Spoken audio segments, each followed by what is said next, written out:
Hi hello അസ്സാം വലൈക്കും welcome back to my channel. ഇന്ന് നമ്മൾ പതിവ് പോലെ ഒരു യാത്രയിലാണ്.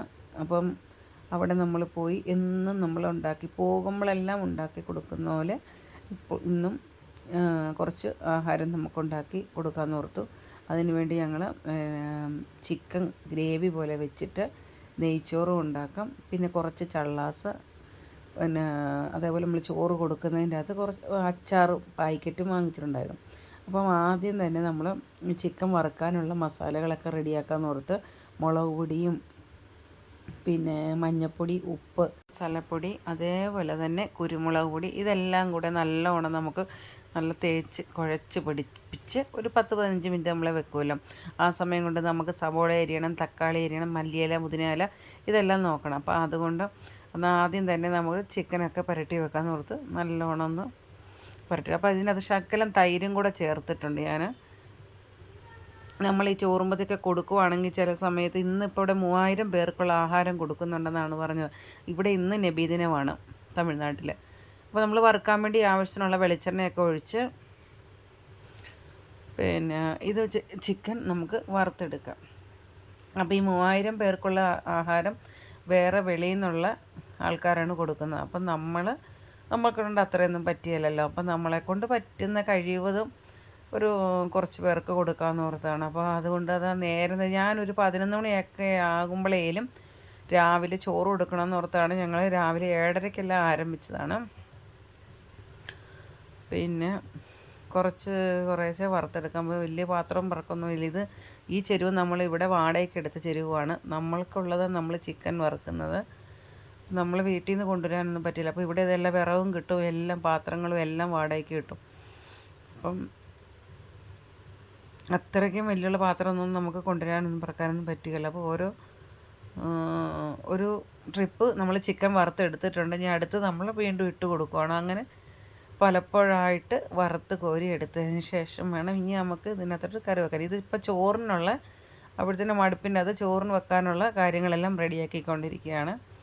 പിന്നെ സവോളയെല്ലാം നല്ലോണം അരിഞ്ഞെടുത്തുന്ന മൊത്തത്തിൽ അരിഞ്ഞതിന് ശേഷം നമ്മൾ കറി വെക്കാമെന്ന് ഓർത്ത് ആ സമയത്ത് നമ്മുടെ ചിക്കനും വറുത്ത് കോരുമല്ലോ. അപ്പോൾ ഞാനും മദിനിയും കൂടെയാണ് സവോളയൊക്കെ അരിയുന്നത്. കൂട്ടിന് ഒരാളുണ്ടെങ്കിൽ നമ്മുടെ പണി തീരുന്ന അറിയത്തില്ല. ഒറ്റയ്ക്കാണെങ്കിലും നമ്മൾ ചെയ്യും. എന്നാലും കൂടുതലൊക്കെ വെക്കുമ്പം നമുക്ക് കൂട്ടിന് ഒരാളുള്ളതാണ് ഏറ്റവും നല്ലത്. അപ്പോൾ ഞങ്ങൾ രണ്ടുപേരും കൂടെയാണ് കാര്യങ്ങളൊക്കെ ചെയ്യുന്നതും പറക്കുന്നതും. അപ്പം നമ്മുടെ പിന്നെ ചിക്കനൊക്കെ വറുത്തു. ഇനി നമ്മൾ അരിഞ്ഞ് വെച്ചിരിക്കുന്ന 5 കിലോ സവോളയാണ് ഇത്. ഇതെല്ലാം അരിഞ്ഞപ്പോൾ ഒരു കുറച്ചെടുത്ത് വെച്ചിരിക്കുന്നത് ഇത് ചള്ളാസിന് എടുക്കാൻ, ബാക്കി അരിയാനും ഉണ്ട്. അപ്പോൾ ഇത് സവോള എല്ലാം കൊണ്ടൊന്ന് വഴറ്റി നല്ലപോലെ എടുത്ത് നല്ല ഫ്രഷ് പുതിനയില. ഇപ്പം നമ്മൾ ഈ റൂമിൻ്റെ തൊട്ടടുത്ത് തന്നെ പുതിനയും മല്ലിയിലയൊക്കെ നടുന്ന സ്ഥലമുണ്ട്. അപ്പം നമ്മൾ ആ പറിക്കുന്ന സമയത്ത് അവരോട് പോയി ചോദിച്ചതാണ്. അപ്പോൾ നമുക്ക് അവർ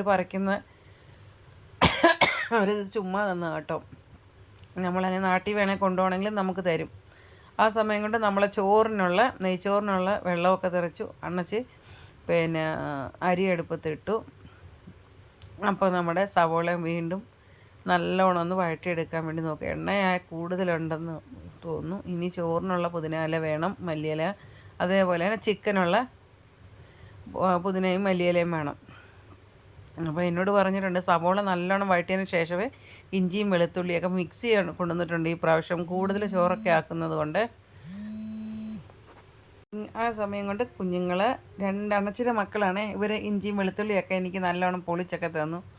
ഏറ്റവും വെളുത്തുള്ളിക്ക് എന്നാ പൊളിക്കാൻ കാരണം എന്നാന്ന് വെച്ചാൽ വെളുത്തുള്ളി വലുതാണ്. വീട്ടിൽ പൊളിക്കാൻ പറഞ്ഞാൽ ഒന്നും പൊളിച്ചു കൊടുക്കില്ലെന്നാണ് പറയുന്നത് മതി.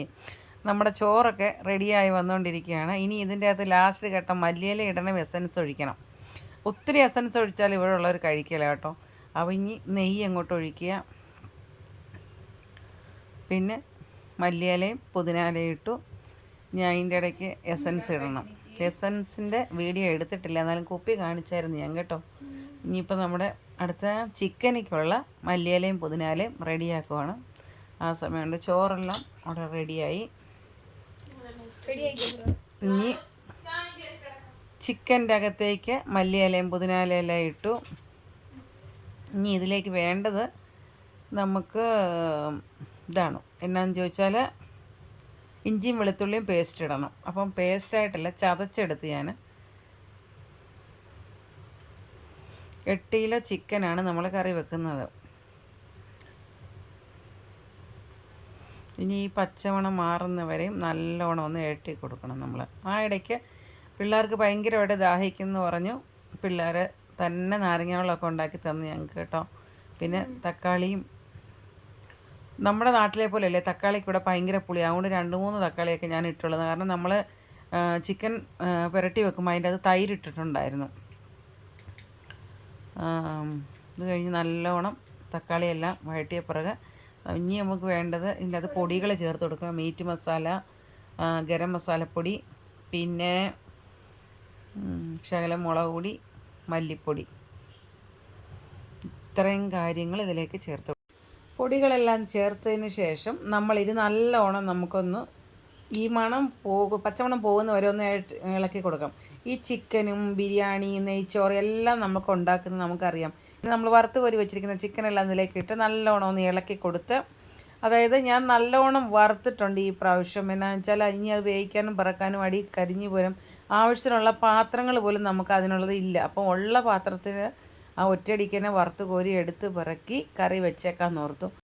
അങ്ങനെ നമ്മളുടെ ഈ മസാലയ്ക്കകത്ത് കിടന്ന് ചിക്കനെ അങ്ങോട്ടും ഇങ്ങോട്ടും ഒക്കെ നല്ലോണം ഒന്ന് വഴറ്റി നല്ല തീ കൂട്ടിയും കുറച്ചുമൊക്കെ ഇട്ട് കുറച്ച് വെള്ളമൊക്കെ ഇതിനകത്ത് ചേർത്തു. എന്നിട്ട് ഒരുപാട് വെള്ളം വേണമെന്നുണ്ടെങ്കിൽ നമ്മളിത് പാഴ്സൽ ചെയ്യുമ്പോഴത്തേനും ഗ്രേവി ആയിട്ടിരുന്നാലേ ഉള്ളൂ. നമ്മൾ പാഴ്സൽ ചെയ്ത് കൊടുക്കുമ്പോൾ നമുക്കത് ചോറിനൊക്കെ അവർക്ക് സെറ്റാകുള്ളൂ. അപ്പം നമ്മുടെ കറിയെല്ലാം ഇവിടെ നല്ലോണം സെറ്റായിട്ടുണ്ട്. ഈ സമയം നമ്മുടെ ചോറൊക്കെ റെഡി ആയിട്ടുണ്ട്. ഇനി പാഴ്സലിൻ്റെ കാര്യം, നമ്മൾ പ്ലാസ്റ്റിക്കിൻ്റെ നമ്മൾ വാങ്ങിച്ച് വെച്ചിട്ടുണ്ടായിരുന്നു. അപ്പോൾ ഇനി അതിൻ്റെ അകത്തോട്ട് ചോറും കറിയും അതേപോലെ തന്നെ ഒരു അച്ചാറിൻ്റെ ഒരു പാക്കറ്റും കൂടെ ചള്ളാസും കൂടെയാണ് നമ്മൾ കൊടുക്കുന്നത്. അപ്പോൾ ഇവിടുത്തെ ഒരു വിശേഷ ദിവസം എന്ന് പറഞ്ഞാൽ ഇന്ന് ഇവിടെ നബിദിനമാണ്. അതായത് തമിഴ്നാട്ടിൽ ഇന്നാണ് നബിദിനം. അപ്പം നമ്മൾ ഇവിടെ ചോറ് വന്ന് കൊടുത്തേക്കാമെന്ന് നമ്മളിങ്ങനെ ഒരു മനസ്സിനകത്ത് നമുക്ക് വരാനും പറ്റി. അപ്പോൾ പിള്ളേർക്ക് ലീവുള്ള സമയത്തല്ലേ നമുക്കിങ്ങനെയൊക്കെ വരാനൊക്കെ പറ്റുള്ളൂ. വരുന്ന സമയം നമുക്ക് കൊടുക്കാമെന്നുള്ള ഇതിലാണ്. നമ്മുടെ കേരളത്തിലാണെന്നുണ്ടെങ്കിൽ പള്ളികളിലും അതുപോലെ മദ്രസ പിള്ളേർ ഓതുന്നത് ഒരുപാട് അരങ്ങുകളും ഇതൊക്കെ കാണും നമുക്ക്.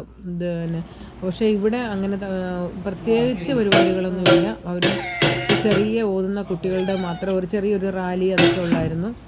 പിന്നെ ആഹാരം നമുക്ക് എത്ര വെളിയിൽ നമ്മളെ കൂടാതെ ഒരുപാട് പേര് ആഹാരം കൊടുക്കാൻ കാണും. പക്ഷെ ഒരിടത്ത് തന്നെ ഒരു 3000 പേർക്കുള്ള ആഹാരം കൊടുക്കാനുണ്ടെന്ന് പറഞ്ഞു. എന്നാലും ആഹാരം ഇവിടെ തികയത്തില്ല.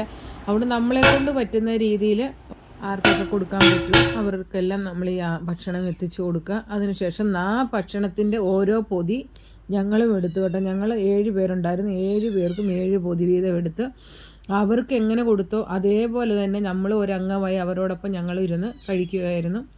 അപ്പോൾ ഇത്രയൊക്കെ ഉള്ളൂ ഈ വീഡിയോ. നിങ്ങൾക്ക് ഈ വീഡിയോ ഇഷ്ടപ്പെട്ടെങ്കിൽ ലൈക്ക് ചെയ്യാനും ഷെയർ ചെയ്യാനും സബ്സ്ക്രൈബ് ചെയ്യാനും മറക്കല്ലേ. ബൈ. അസ്സലാമു അലൈക്കും.